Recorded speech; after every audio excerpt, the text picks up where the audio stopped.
कृषी उत्पन्न बाजार समिती पारनेर मुख्यालय या ठिकाणी संत निरंकारी बाबा चॅरिटेबल ट्रस्ट च्या वतीनं सालाबाद प्रमाणे पारनेर तालुक्यामध्ये वेगवेगळ्या ठिकाणी स्वच्छता मोहीम जी आयोजित केली जाते, या वर्षीचा बहुमान आमच्या कृषी उत्पन्न बाजार समितीला आपण दिलात, म्हणून मी संत निरंकारी बाबाचे चॅरिटेबल ट्रस्टचे अध्यक्ष, सर्व यांचे सहकारी आणि सर्व सेवेकरी यांचं कृषी उत्पन्न बाजार समितीच्या वतीनं प्रथमतः सहर्ष असं स्वागत करतो।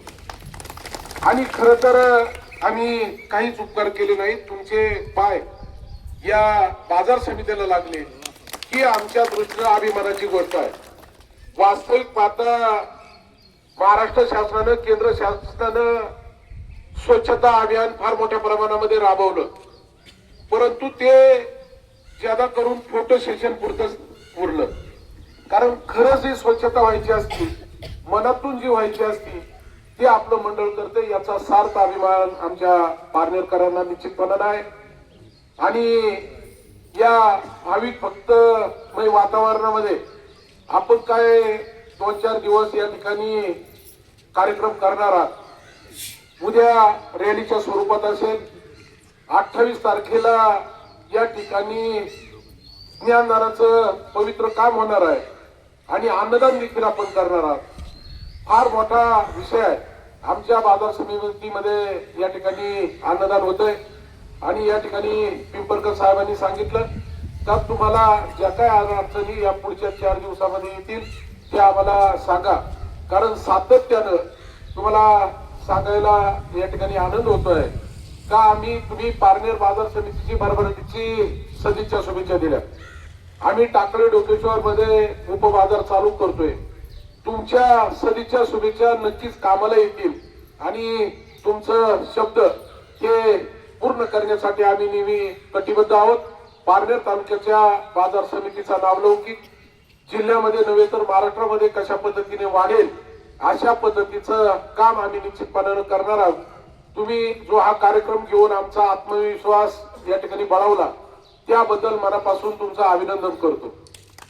वास्तविक पाहता पारनेर तालुक्यामध्ये आता आपण पुढच्या महिन्यामध्ये पंढरीच्या पांडुरंगाच्या दिंड्यांचं प्रस्थान पारनेर तालुक्यामधून होणार आहे आणि पारनेर तालुक्यामधून जेवढ्या काही दिंड्या जातात होता होईल ते करून प्रत्येक दिंडीला आमचं अन्नदान माझं स्वतःच त्या ठिकाणी गेल्या 25 वर्षापासून असतं। ज्यांनी मागणी केली, मग कोण चहाची मागणी करतं, कोण नाश्त्याच्या टायमात येतं, कोण अन्नदानाच्या टायमात येतं आणि हे सातत्यानं आम्हाला या गोष्टीची आवड आहे। माझी आई गेल्या 35 वर्षापासून पायी दिंडी पंढरपूरची करते आणि त्यांच्याच पायाच्या पुण्यानं मला ही सेवा करण्याची संधी राजकारणात असेल आपल्याला देखील या ठिकाणी भेटण्याचा जो योग आला तो सर्व पूर्वजांचे आशीर्वाद आणि परमेश्वराचे आशीर्वाद त्याच निमित्तानं झालेला आहे। त्याच्याही नंतर आपण जो काही पावसाचा प्रश्न या ठिकाणी उपस्थित केला, वास्तविक पाहता पाऊस पाणी हे आपण जे काही कार्य करतायत त्याचमुळं निसर्ग आमच्या शेतकऱ्यांना खुशी करतो आणि म्हणून चांगलं काम आपण करतायत आणि म्हणून आमचा बळीराजा देखील आज आपण पाहतायत तर तुम्ही कार्यक्रमाचा आज शुभारंभ केला। कालच पावसाचा शुभारंभ पारनेर तालुक्यामध्ये झाला, उद्याच्या काळामध्ये देखील मोठ्या प्रमाणामध्ये त्या ठिकाणी शुभारंभ होणार आहे।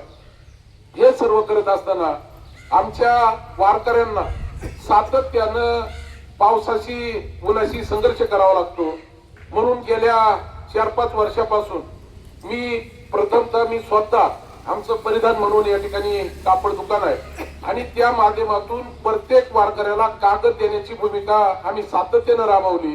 परंतु गेल्या वेळेला आमचे सचिव आढाव साहेब असतील आणि सर्व संचालक बोर्ड असेल, सर्व स्टाफ असेल, यांनी निर्णय घेतला या पुढच्या काळामध्ये कृषी उत्पन्न बाजार समितीच्या निमित्तानं प्रत्येक वारकऱ्याला त्या ठिकाणी त्याच्या स्वतःच्या संरक्षणासाठी ऊन वाऱ्यापासून बचाव करण्यासाठी एक कागदाचं गोंगट्याचं वाटप करायचं।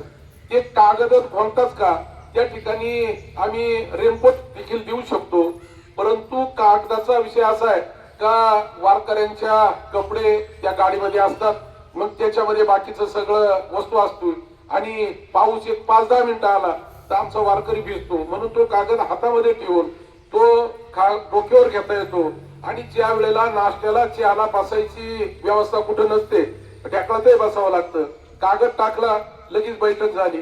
जेवण केलं, कागद थोडा वाढवला तर त्या ठिकाणी काही लोकांना अंगही टाकता येतं. अनेक वृद्ध माता भगिनी, अनेक आजार असणारे लोक पायी दिंडीमध्ये जातात आणि म्हणूनच निर्विघ्नपणे पांडुरंगाच्या कृपेनं आमचे वारकरी जातात आणि येतात, पुन्हा माघारी घेतात. याचा आनंद या तुम्ही जो काय हा संप्रदाय वाढवायचं काम केलेलं आहे, खरं तर याच पुण्याईनं या सृष्टीमध्ये एक चांगल्या प्रकारची ऊर्जा आणि आमचा बळीराजा खुशी आहे. याचप्रमाणे आमचे हमाल तेही देखील या ठिकाणी या कार्यक्रमाला सर्व उपस्थित आहे. आणि हे सर्व करत असताना आपण जी काही शेअरची मागणी केली, निश्चितपणानं आढाव साहेबांची आमची चर्चा झाली का त्या दिवशी वास्तविक पाहता निलावाचा वार आहे, परंतु तरी देखील आपले जेवढे काही सेवक या ठिकाणी येतील त्यांना निवाऱ्याची व्यवस्था बाजार समितीकडून केली जाईल. आणि त्याहीपेक्षा अजून काय अडचण लागली तर आम्हाला अगोदर सांगा, ती सेवा तुमची केली जाईल. अशा पद्धतीची ग्वाही करतो. आपण आलात पदस्पर्शानं आमची ही भूमी पुनीत झाली. उद्याच्या काळामध्ये ज्या ज्या वेळेला आपल्याला वाटेल त्या वेळेला मार्केट कमिटी तुमचं स्वागत करण्यासाठी कटिबद्ध आहे, अशा पद्धतीची ग्वाही देतो.